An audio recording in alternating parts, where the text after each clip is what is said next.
प्यार तो मुझसे जा रहा है।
मुसीबत देखते हुए रोटी खाने के लिए 10 रुपए का दान दे रहे हैं। भगवान सदा खुश रखे बाबू जी को। भजन के भंडार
भगवान सदा खुश रखे भैया। रोजी पूरी बरकत करे मालिक। आए माता समान 1000 रुपये का दान प्रदान खाने देते हैं भैया। नमस्कार धन्यवाद।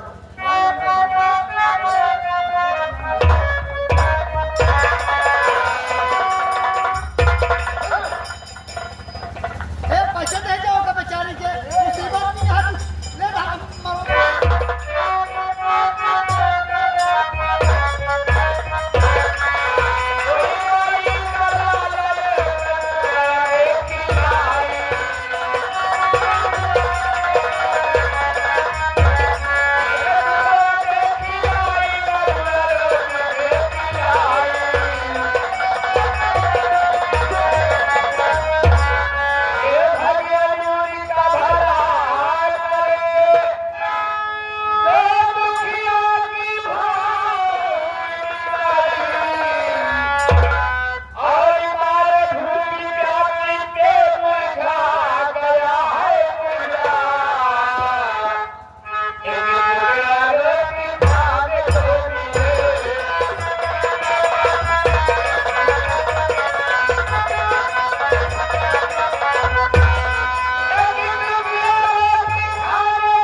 आइए बाबू।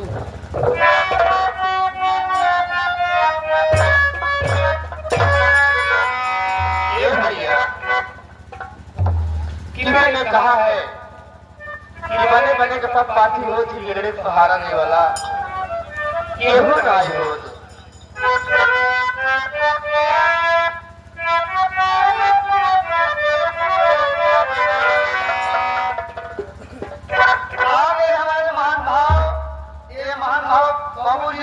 अपना नाम तो नहीं बताए लेकिन इतना जानते हैं गरीबी क्या चीज होती है, मुसीबत क्या चीज होती है। ये इस बेचारी की मुसीबत देखते हुए दर्द भरी आवाज सुनते हुए 10 रुपया दे रहे रोटी खाने के लिए। भगवान सदा भंडार भरे, रोजी पूजी बरकत करे मालिक। गंगा माई भैया के भंडार भर रखे। अभी पैसा मुझे मिला है, ये पैसा लेकर के मैं बाजार जाऊंगी, कुछ न कुछ खाने की व्यवस्था करूंगी।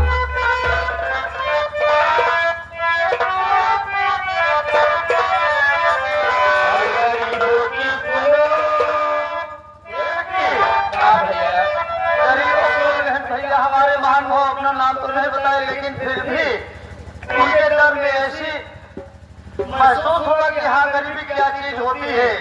ये भैया 10 रुपया दे रहे रोटी खाने के लिए। भगवान उनको सदा बरकत करे भैया, लड़का बच्चा खुशहाल रहा भैया। माता रानी भैया के भंडार में रखे।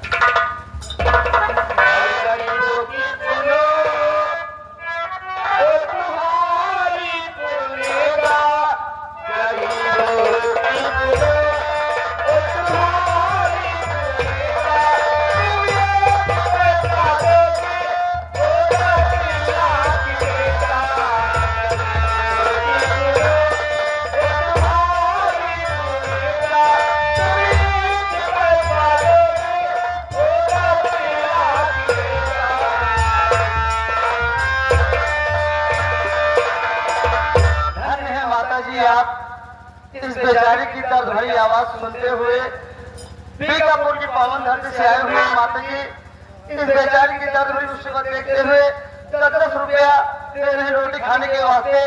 भगवान इनके बाल बच्चों को सदा खुश रखे, सदा रोजी पूजी में बरकत हो मालिक। धन्यवाद। ये गरीब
देखो आश्रम छोड़कर मैं बहुत दूर चला आया हूँ।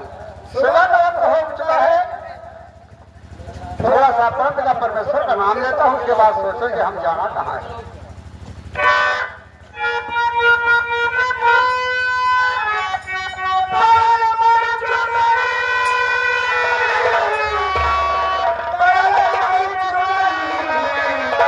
नहीं है आगे पड़ा है भारी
महाराज अरे भाई ऐसा बोलो गुरु महाराज ये बताओ तुम हमें छोड़कर कहाँ भाग जाते हो भाई बाबा हो आप आगे आगे चला हमका देख बैठ गया आप नहीं करेंगे पता नहीं कहा आप चला जा अरे भाई हमको यहाँ निमंत्रण मिला था हमने कहा चलो भाई भोजन पानी करेंगे सुबह होगा तो मैं चलाऊंगा वहीं पर तुम छोड़कर मुझे भाग गए पता नहीं कहाँ चले गए अरे बाबा आप आगे निकल गए बाजी हमका रहमान चितवा रोक रहे रहमान चितवा हमका बुला रहे मुझे क्या लेना देना है भाई अरे बाबा हमसे तगादा करे लागे कौन सा तगादा कैसा तगादा भाई नहीं बाबा तो आज इन करो बॉस लेके रहे पैसे लगाए हैं अरे देखो जरा तुम सोचो बेटा हम तुम संत हैं और क्या बाबा हम तो नहीं कहोगे बेवकूफ नहीं अरे हम तो साधु साधु है भाई ओ बाबा भाई जान पाएंगे हम तो साधु साधु है अरे भाई ये तुम्हारा भी कोठा नहीं साफ कर ले कोठा और क्या कब तो हमारे कोठा चला गया अरे कहीं बुआ को तो आज महीना 7 करा तक करे साहब कोठा ना साफ कौन सी कोठे बात कर रहे हो अरे इंग्लिश की बात कर रहा हूँ और क्या अरे बाबा वो क्या जवान चला जाती है नवंबर कौन इंग्लिश अरे बाबा मांग वो इंग्लिश की बात कर रहा हूँ आत्मा और परमात्मा की बात कर रहा हूँ और क्या क्यों नहीं बाबा ये बतावा कैसे हम तक हुए क्यों नहीं होगा अरे बाबा अपना पहने आओ मुझे ले ली हम तो पहना ना छिलने तो ले ली क्या बोला जानते क्या है ये नागाई घड़ी का ये है माला माला समझ कर भाषा बानी हमारी हमका महिला पहन घूमने नहीं घर में तब के वो कहेगा नागाई घड़ी का अरे ये वो ये है हीरा हीरा हीरा का माला पहन के घूमा था और क्या हमारे कहाँ मत गया है ओ पहुंचो गए कहाँ पर पहुंच गए हो चला चल गया हाँ जुजुठिया जुजुठिया कहाँ है भाई जहाँ राम अवतार ले यहाँ